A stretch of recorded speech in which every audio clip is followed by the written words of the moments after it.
Assalamualaikum warahmatullahi wabarakatuh. Sampurasun badaya tepang dangu di sarang bidangan dongeng Sundanya. Urang ngadongeng dieu urang neraskeun hanca dongeng anu katunda kalayan ngabantun jacara carios Mustika Careuh Bodas. Ieu dongeng teh karangan Mang Nyalira sok sanaos dongeng basajan malah mandar janten hiburan. Atuh kabaraya anu satya manco kandongeng Mang di mana we ayana. Mugi sadayana aya dina kasehatan lahir sinarangan batin dilalancarkeun sagarupina nyatong ila pirojong diterelan tomol sukreb. Atuh supados tenjang kolong tingkana waktos mitra mangga urang sami-sami dangukeun kumaterasna ieu carita Mustika Careuh Bodas. Sok kaparayun sadayana.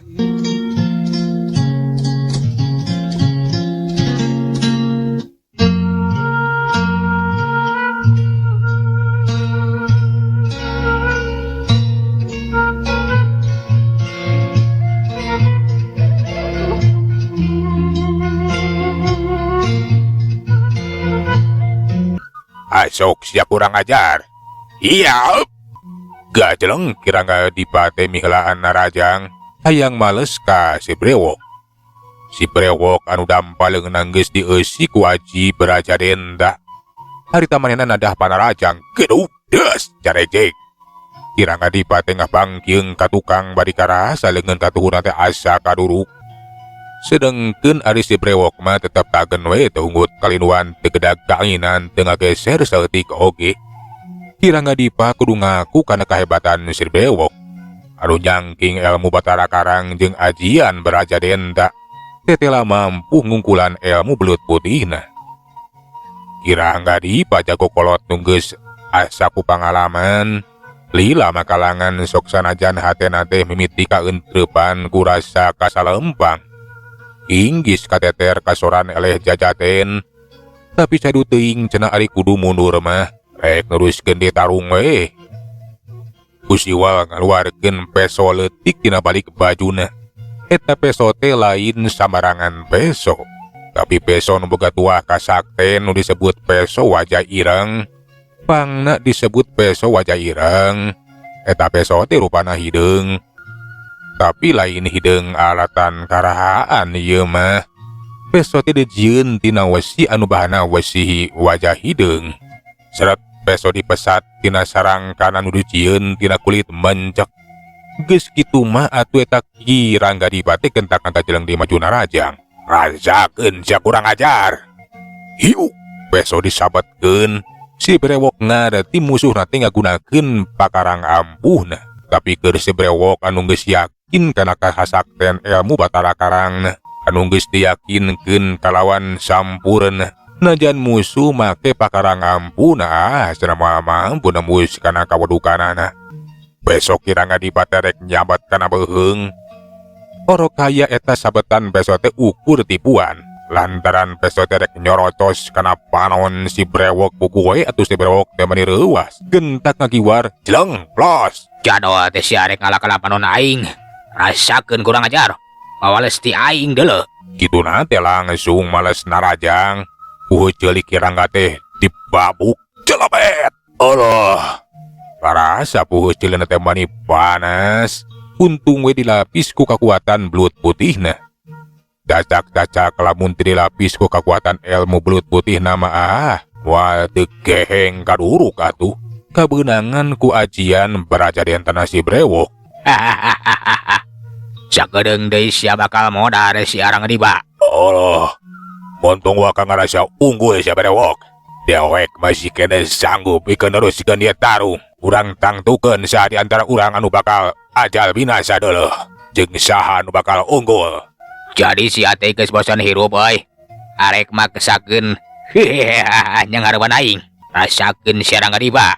Seak gajeleng si brewok kiwari manu miheulaan narajang garakan teh tuning cepetna ke. Nyaho-nyaho peso wajah ireng teh geus beunang karabut ku si brewok. Kiwari mah eta peso teh geus mindah leungeun kana cekelan si brewok. Dan tapara deui atuh eta peso teh laju disabetkeun kana beuheung kirangga diba seret. Beheung Kirangga teh meh-mehan sapat we. Katempo getih namani awor-aworan awak nangalumpuruk kawas kabukna meruges tewala kaya bru rubuh karajat. Tekung sila Kirangga Dipate geus ngaleupaskeun napas anu panungtungan paragatnya awak ku si brewok. Si brewok seuring ngagagak na pemusuna geus ajal binasa. Keur diri nama asa sugemawe ngarasa aing pangsaktina, ngarasa aing pangjagona. Kitu nasib Kirangga Dipate niat milu sayembara kalah kacilaka. Pongana tuh bet miruan sayembara sagaruba ayeuna ngalaman ajal binasa. Pungan sorangan sirang riba. Si brewok laju ninggalkeun eta patempatan rek neruskeun lampahna we cenah. Arek ngajugjug ka Cimanintin.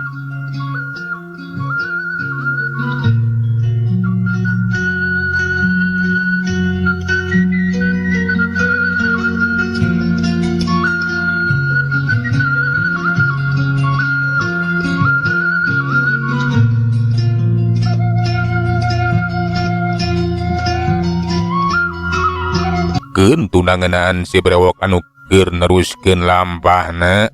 Ayeuna mah urang caturkeun deui di Cimanintin. Si Jamal harita teh keur menang parentah tigan otang. Kadeng enggan otang teh cacarita ditujukeun ka si Jamal.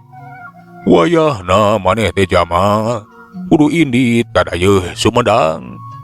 Geus dila urang teh iyang barang kaitu. Nya ieu barang teh kawilang loba. Kuring mah hariwang, para padagang teh menang gangguan ti jalma jahat. Wang kaning cenah di ditu teh keur harengheng. Muhun Mang Agan. Kenaha harengheng kumaha kitu? Ih, kaayaan di dayeuh teh teu aman, keur hariweuh. Cenah mamalahan aya sayembara. Pikeun yang kalak jalma jahat garong kahot. Anu katalahna teh si brewok. Nya kuring apa so teh teti Haji Saleh nutas iyang barang kaitu. Kuring mah hariwang lantaran pasti numilu sayembara teh lain jalma bener wunggul.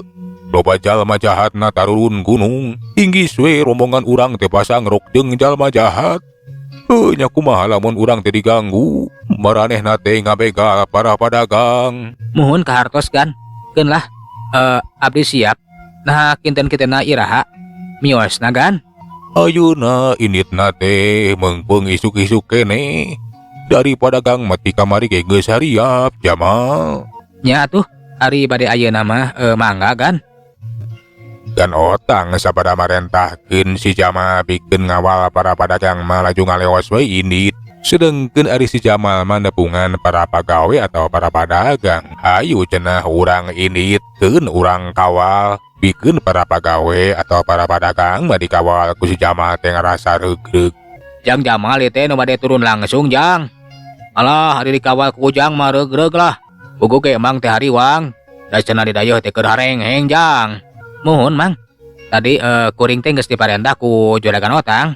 Ayeuna hayu urang indit. Nya hayu lah. Geus hariap.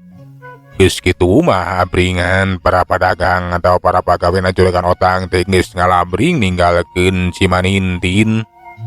Samalah mah teh kacaturkeun kiwat geus aya di wewengkon wado. Basa keur jongjon ngalabring ngaliwatan jalan anu hara-haraeun teu kanyahoan. Di jalaneun teh aya nu patingker ajleng. Dua urang jalma anu ngahajam ngatan jalan katempo nu saurang mah pangawakan teh jangkung badag simar dadah. Beungeutna katempo pikasieun panonna mani bolotot kumisna mani kanel. Sedengkeun ari nu saurang di mah pangawakan teh jangkung begang. Panonna rada celong buukna galing beungeutna pikawatireun. Tapi dina pasemon pikawatireun teh aya sifat kejemjeng telenges anu hanteu katahara. Si Jamal anu ngawal eta rombongan reg atungeureunkeun kudana ju turun.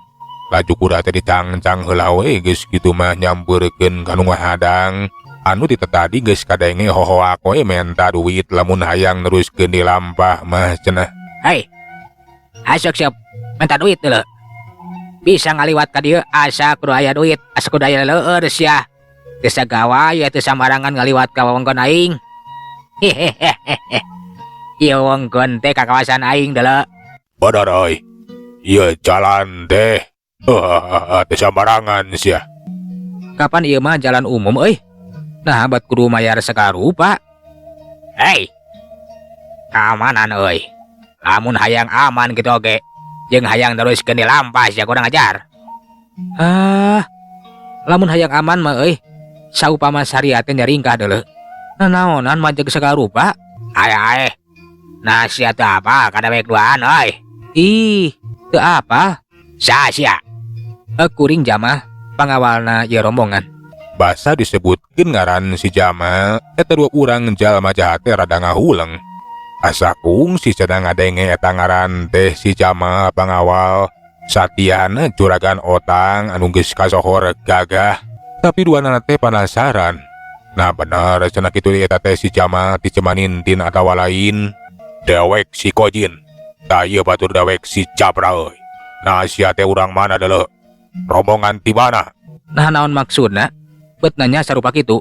Ya hayang nyahoe euy. Meme sia masrakeun duit ka dewek kudu apal heula ti mana-manana supaya pingkeun mah geus biasa, geus apal di we euy. Ieu rombongan teh ti Cimanintin. Kuring sararea pagawena juragan otang. Basa ngadenge jawaban ti si Jamal, si Kojin jeung si Japra teh atuh beuki yakin. Tetel geuning cenah teh si Jamal anu geus kasohor. Tapi najan kitu geus kabejakeun si Jamal teh gagah nuduaan teh maksakeun maneh we cenah rek dipaksa we sina mere duit. Keun urusan engke cenah tarung kurunyang hareupan si Jamal mah. Keur maka jurung kurasa kapanasaran. Jadi maraneh teh rombongan di Cimanintin. Asok sia mana pasrakeun duit euy. Pokona mah rombongan ti mana-mana. Lamun ngaliwat ka dieu, kudu masrakeun duit. Sok euy, dewek minta sarajut deuleu. Kelaanan sia. Ari kudu masrakeun duit mah eueuh lah. Eueuh dua duit, tong boroning sarajut. Najan sakoin oge moal dibere. Basa mireungeus si Jamal keukeuh moal mere duit. Puguh we atuh si Kojin jeung si Japra teh beuki kahudang amarahna. Laju we ari teh mesat pedogna seret grilap. Geus teu bisa diajak padami sia teh Jamal. Sugan kudu dikocoran heula deuleu. Anya sia kurang ajar. Dipencit ku aing mah deuleu. Aih. Kalah karek nanda sia teh. Sok sia, majulah. Kukuringnya bakal dising hareupan. Jek si Jamal tetap tenang bari nangkep hari gunang tang kanuduaan. Puguh we atuh si Japra jeung si Kojin teh geus teu bisa nahan amarana. Duanana pating karajeleng ngabatkeun bedogna. Hiu, bedog si Kojin terek nigas kana beuheung. Lep si Jamal teh ngaralapekeun sirana plos atuh bedog teh ukur nyamos we ngakan tempat kosong. Sedengkeun ari bedog si Japra nyuruk arek nubles kana beuteung. Gentak ku si Jamal teh digiwarekeun. Puguh we atuh eta si Japra teh mani nyolontot. Dina kayaan nyolontot. Hiuk jebrod bujurna teh ditalapung ku si Jamal gebru. Alah si anjir. Kurang ajar deuleu. Si Kojin basa nempo baturna geus namru. Rikat maneh teh nyabetkeun di bedogna. Kiwari marik ditarokeun kana tarang si Jamal. Tapi keur si Jamal mah entengeuna keur atuh kurunyang hareupan eta dua urang jalma anu tingkat pangabisanna teh jauh di sanapeun si Jamal. Gilek plos. Bedog teh ukur narok kana tempat kosong. Sakilat si Jamal kiwari ngepret kana puhu ceuli eta si Kojin. Dilebet. Allah. Si Kojin mani muringis dari nyekalan ceulina karasa mani nyeri jeung ngahieng. Untung wae si Jamal teh hanteu dedegler hanteu make tenaga jero. Lantaran sadar musuh anu dising hareupanna teh jalma biasa. Anu tingkat pangabisana teh ngan sakitu we cenah. Sok sia. Nah ayeuna rek kumaha deuleu? Allah. Jadi maneh teh ieu teh si Jamal teh gitu. Anu nu kasohor gagah. Nya ngaran kuring Jamal. Teu rumasa kuring mah kasohor. Geus ulah teruskeun tarungna euy. Alah hampura. Dewek duaan geus ngaganggu. Sok we mangga arek neruskeun lampah mah. Nya hampura kuring duaan geus wani-wani ngahalangan. Pek we teruskeun lampah mah. Teu kudu mere duit lah, terus. Jadi menang ieu teh teruskeun lampah. Teu kudu mere duit euy. Nya teu nanaon. Sok we gancang indit. Elehan geuning. Awas ya. lamun maneh coba-coba ngaganggu para saudagar anu ngaliwat kelebah dieu euy. Kapanggih ku kuring. Maneh duaan moal dibere ampun deuleu. Nya mangga kuring duaan geus kumawani ngahadang halangan jalan para saudagar nunggu ngaliwat kelebah dieu. Awas ya. Ulah coba-coba ngabohong euy. Ulah derir janji. Enggeus, jig si Arinit. Mangga. Nya, mangga dikantun heula atuh. Euy. Jig si Ager Arinit. Da kuring ek neruskeun lampah. Si Kocin jeung si Japrati kuragi we naringgalkeun eta tempatan. Sedengkeun si Jamal oge ngajakan ka rombongan teh pikeun neruskeun deui lampahna. Hayu aja nama. Aman. Eta jalma nu ngadang teh geus Ararinit. Nya Jang. Sarieun tuh geuning. Eta nu duaan teu dengar cadas siga nama. Boga pangabisa sakitu-kituna maksakeun maneh atuh da. Heh, da apaleun. Lamun Ujang teh Jang Jamal teh atuh. Atuh para padagang teh bungah lantaran jalma nu ngahadang halangan jalan teh geus ningkah. Geus kitu mah laju we nuturkeun di si Jamal neruskeun deui lampahna.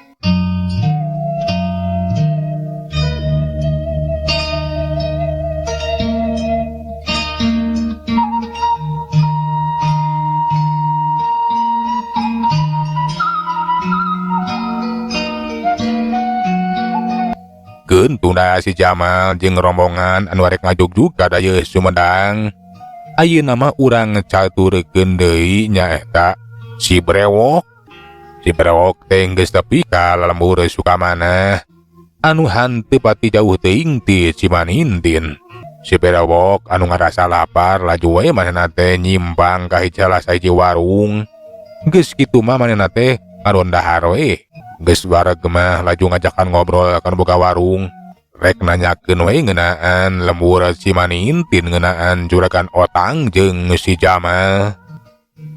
Nah, Nyai kungsi ngadenge ngaran juragan Otang. Nu cicing di lembur Cimanintin. Nya kan tenan we atuh Kang. Malihan mah eta juragan Otang teh sering ka ye kampung teh. Muhun nyanakan barang ti dieu. Malihan mah kungsi nyimpang ka dieu oge. Nah, saha Akang teh? Wargina kitu. Oh, nya puguy Akang teh tidak yo di Sumedang. Adek kalongok menjadi dulun geus lila teu panggih. Cenah kieu teh jadi jalma beunghar. Teh lah bener geuningnya. Nah, usahana kana naon eta teh juragan Otang teh? Ari usahana mah kitu we. Sok sering iyang barang. Malahan masuk nyanakan ti pengrajin. Nya di dieu teh kapan aya tukang anjun sareng tukang kamasan. Tah kitu, Kang. Olah. Usaha gede atuh kayak gitu mah. Paingan atuh. Heuh. Nya si juragan Otang teh kiwari mah jadi jelema beunghar. Anu boga warung terada ngauleng. Sanya nama hatena teh neuneun rasa curiga ka eta si Brewok teh. Piraku cenah eta teh dulurna juragan Otang tina sacaritana ge asa teu nyararambung. Malahan basa nanyakeun lebah-lebahna lembur Cimanintin. Keur eta nu boga warung teh beuki we atuh Cang Jaya. Nah nya kitu. Ye, jelema teh dulurna juragan Otang. Aing mah teu percaya. Kunaon nyi ngaulang? Teh ya. Duit urut dari ya. Ku Akang dibayar. Akang rek neruskeun nambah. Rek langsung ka Cimanintin. Nya, muhun mangga Kang. Gap duit ditampanan. Geus kitu mah katempo eta si Brewok teh laju we ninggalkeun eta warung. Kebat neruskeun di lampahna. Arek ngajugjug ka lembur Cimanintin cenah atuh ditetejapkeun ku paneuteub nu boga warung. Bari jeung ukur kekerentesan sajeroning hatena. Melang hariwang inggis eta jalma teh jalma jahat. Aing mah curiga. Eta jalma teh lain jalma bener. Enya jiga jalma jahat. Mudah-mudahan we atuh juragan Otang ditang tayungan. Lamun nya eta jalma jahat yang tindak laku kejahatan bisa diungkulan. Kitu cek eta nu boga warung teh laju ngoloyong dewe ka tukang kaprak-kaprak neruskeun di barang gawen. Sedengkeun geus indit nyata si Brewok kiwari mah leumpang teh beuki gancangan hayang sagancangna we tapi kanu dituju teu kacaturkeun di jalanna memeh magrib. Si Brewok teh geus tepi ka sisieun lembur Cimanintin reg atuh ngaraneg. Alah. Iyo ya lembur Cimanintin teh cenah. Oh nya. Keun sia. Ku aing bakal didatangan ta juragan Otang teh. Pasti bakal hasil nu mecekil. Ayo nama aing rek heula. Euy hade ge urud heula lah dagoan di dieu. Bari jeung waktuna beak. Heuleuh mitra waktosna cenah parantos teu nyekapan. Segala urang tuna jajara carita mustika careuh bodas duy ka dieu. Urang teraskeun dina seri anu salajengna. Manganunkeun tina sadaya perhatosanana hapuntenna tina sadaya kakiranganana. Mang saeulanan unur assalamualaikum warahmatullahi wabarakatuh. Cak.